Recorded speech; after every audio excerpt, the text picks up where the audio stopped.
지금 듣고 보니까 벌써 이제 환자한테 맞는 얘기도 하셨잖아요. 정말 별의별 일이 다 있을 것 같은데 처우가 어떻게 됩니까? 아주 단적으로 말씀드리자면 형편없습니다. 고강도의 일이고요.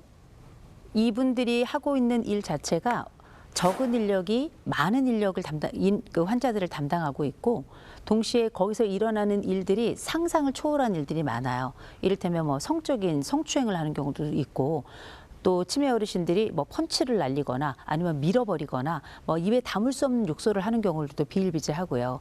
근데 그럼에도 불구하고 실제 요양보호사들이 받는 그 처우는 거의 뭐 최저임금 수준이라고 보시면 될 것 같습니다. 요양보호사 김미영 씨는 한 요양원에서 5년 가까이 어르신을 돌봤습니다. 매달 받은 월급은 195만 원. 너무 적다 싶어도 묵묵히 일했는데 최근 제대로 못 받고 있다는 걸 알게 되면서 뒤통수를 맞은 느낌이었습니다. 처음에 계약을 할 때는 그냥 이렇게 준다, 최저임금을 이렇게 준다. 그래서 그때는 그런 거보다 하고서는 그냥 뭐 읽지도 않고 일을 해야 되니까요. 그냥 사인하고 그냥 넘어갔어요. 요양보호사 노조에서 전국 요양보호사 104명의 급여 명세서를 분석해보니 책정된 인건비를 모두 주지 않은 시설이 월급제의 경우엔 96%, 시급제는 80%에 이르는 것으로 집계됐습니다. 금액으로 보면 월급제 요양보호사에겐 한 달 평균 34만 원, 시급제는 시간당 950원을 덜 준 셈입니다. 노조는 복지부의 허술한 관리 감독 탓이라고 지적했습니다. 책정된 수가상 인건비가 시설마다 제대로 쓰이는지 확인하지 않으니 요양원마다 제각각으로 준다는 겁니다. 요양보호사들을 현장에서 직접 몸으로 일하는 사람들에게 주라고 되어 있는 인건비가 돌아오지 않는 것에 대해서는 저는 관리 감독의 책임이 있다라고 생각을 하고, 또 법적으로 보장되어 있지 않다. 이에 대해 복지부는 임금 계약을 일일이 확인하긴 어렵다면서 요양보호사 임금이 최소한은 보장되도록 노력하고 있다고 반박했습니다. 하지만 노조는 제대로 받게 하려면 복지부가 책정한 인건비를 법제화하거나 표준 임금을 정해두는 방안을 마련해 안정된 임금을 받도록 해야 한다고 목소리를 높였습니다. 그리고 이분들이 예를 들어서 어떤 잘못을 했다? 그러면 그 책임을 시설도 물론 지겠지만 개인도 져야 돼요. 어떤 뭐 학대의 징후가 있다든지 그러면 이분들이 다 와서 진술하시고 법정에도 쓰셔야 되고 이런 걸 하는데, 입장을 바꾸어서 이분들이 뭐 매를 맞는다든지 아니면 밀려가지고 어디가 찢어지거나 깨지거나 하면 그건 그냥 의료보험으로 혹은 시설에서 일부를 이렇게 제공해주는 이런 방식이기 때문에 사실상 이분들에 대한 돌봄 시스템은 거의 없다라고 저는 그렇게 보이고요. 대신에 이분들이 참 제가 이분들 중에는 정말 성실한 분들이 많은데 정말 일부 몇몇 분들이 정말 세간의 얘기가 나오는 것처럼 어떤 학대의 중요한 그 가해자가 되고, 이 가해자 이야기가 굉장히 많이 크게 나타나긴 하는데, 이분들이 사회적으로 하고 있는 역할 자체는 어떤 가족도 할 수 없는, 가족이 할 수 있는 그 역할 그 이상의 것을 하고 있는 건 분명하고, 거기에 따라서 받아야 될 그 사회적인 처우나 또는 어떤 경제적인 처우 이런 것들은 전 지금보다 훨씬 좋아져야 된다고 생각합니다.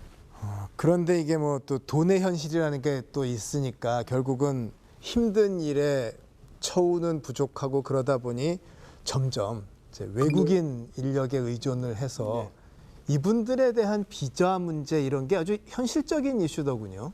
이제 돌봄의 인력의 인구가 이제 감소되고 이제 노령화되면서 누가 돌봄 것까지 이제 처음 말씀도 하시면 노노케어라고 그러지 않습니까? 지금 이제 평균 수명이 이제 85세, 86, 7세가 되다 보면 90세 이상 그 부모님을 60대 중반, 70대 되시는 노인이 케어를 해야 되는 거거든요.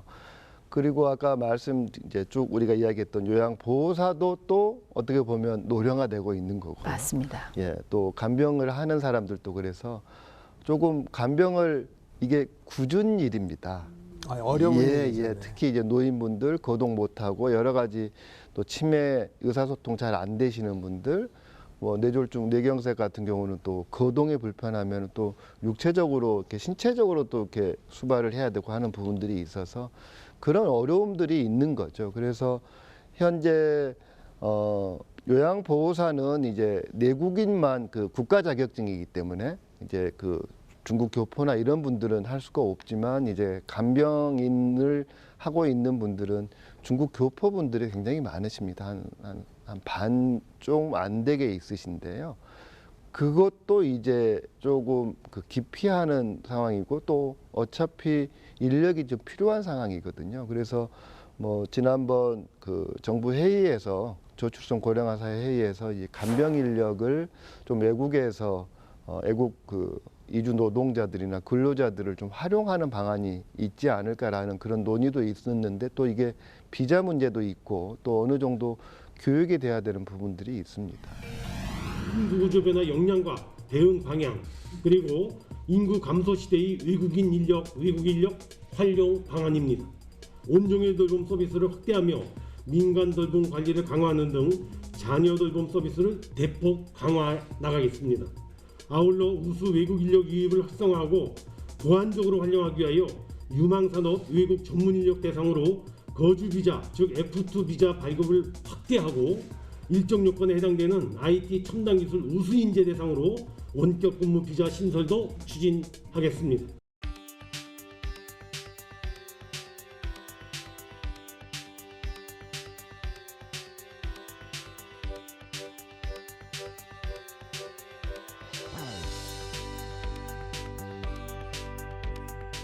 Kita belajar bahasa Jepang seperti percakapan, terus tata bahasa, terus ada kanji juga. Terus yang terakhir kita belajar perawatan lansia atau kaigo, materi kaigo. Untuk yang bedanya dari sekolah sebelumnya mungkin ini lebih menjurus ke bagaimana yang ditakutkan adalah tidak sama ya dengan angka kelahiran anak. Sementara di Indonesia sendiri kan bisa dibilang per tahunnya itu angka pertumbuhannya itu 3 juta. Tapi di satu sisi di Indonesia juga memiliki tantangan sendiri yaitu kurangnya lapangan pekerjaan. Jadi memang diharapkan dengan adanya Onodera Yuseran Indonesia, 2 tantangan di kedua negara yaitu Jepang dan Indonesia ini bisa teratasi.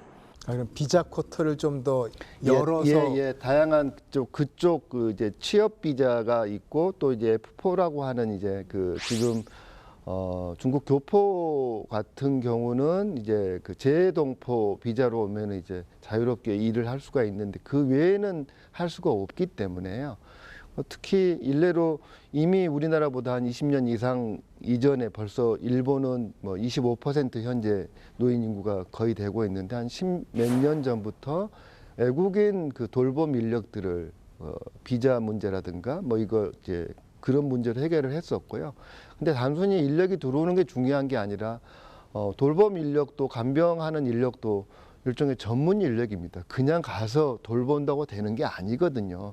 기술이 필요하고 교육이 필요하고 그런 노인분들하고 의사소통하는 거, 피로도를 판단하는 거 이것들을 하기 때문에 그런 경우는 뭐 이제 동남아 나라들하고 협약을 맺어서 아예 교육원 같은 것을 언어 교육뿐만 아니라 그런 걸 시켜서 들어오기도 해서 우리도 좀 그런 부분들이 조금 제도가 좀 도입이 되어야 될 필요성은 있습니다. 그 최근에 이게 이슈가 많다 보니까 복지에 대해서 아주 전문적인 내용을 다룬 드라마도 있고 만화도 있어요.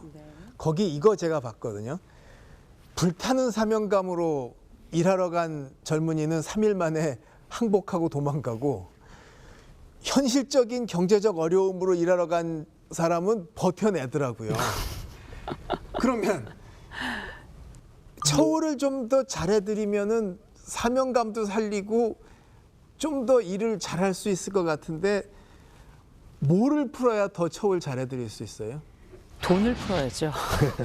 그러니까 일단 뭐 돈 문제가 전 제일 크다고 생각해요, 일단은. 근데 이 돈 문제가 크다고 말씀드리는 건 사람이 어떤 일을 했을 때 그 일에 대한 정당한 대우를 받는 게 당연한 겁니다. 근데 이분들이 하는 일이 어떤 일인가를 생각해 보면 제일 먼저 생명을 돌보는 일이고요. 그리고 몸을 움직여서 정말 그분들의 손가락, 발가락이 되어주시는 분들이고 무엇보다 이분들이 가지고 있는 이 여러 기술들과 돌봄의 질이 이 내가 돌보는 환자들의 생명에 연결이 돼 있는 거라 사실상 대단히 조심스럽기도 하고 또 힘들지만 이걸 정말 사명감 아니고서는 이겨내지 못하는 이런 아주 제가 볼 때는 정말 대단한 분들이거든요. 근데 이렇게 열심히 일을 하는 분들에게 좋은 처우를 하고 또 괜찮은 처우를 하고 오랫동안 숙련된 사람들이 계속 이 현장에 있을 수 있도록 지원을 해주는 건 저는 당연하다고 생각을 해요. 새로운 인력이 들어와서 새로이 적응을 한다면 그건 환자에게도 새로운 적응을 요청하는 거거든요. 그래서 있는 분들이 계속 동일한 임금을 받고 지내는 것이 아니라 이분들도 임금의 상승이 있을 수 있도록 또 보다 좋은 서비스를 하는 분들에게 어떻게 이 서비스가 이 환자들에게 잘 적용이 됐을 때 또 인센티브 같은 걸 줄 수 있을까 이런 것들에 대한 좀 고민을 전국의 장기 요양보험과 관련된 요양보호사가 있으니 앞으로 이 인력은 더 늘어날 테니 심지어 말씀하신 대로 해외에서까지 이 인력들을 동원할 정도로 앞으로 이 시장이 커지게 될 텐데 임금 체계뿐만 아니라 전반적인 보상 체계를 넓히는 거 그리고 또 한 가지 우리 교수님께서 너무 좋은 말씀하셨는데 이분들의 돌봄의 질을 서비스를 향상시키기 위한 지속적인 교육이 좀 있어야 되는데 이 교육이 조금 적은 편이고요. 무엇보다 인권 교육해야 됩니다. 인권 교육이 굉장히 짧게 진행되고 있어서 내가 돌보는 이 생명이 이 많은 생명들이 어떤 의미이고 왜 존엄한지에 대한 끊임없는 사람의 심장을 계속 움직일 수 있도록 대신에 이분들이 일을 하는데 힘도 없고 용기도 없고 경제적으로도 보상을 받을 수 있도록 하는 교육 체계와 보상 체계가 같이 움직여야 될 거라고 저는 봅니다.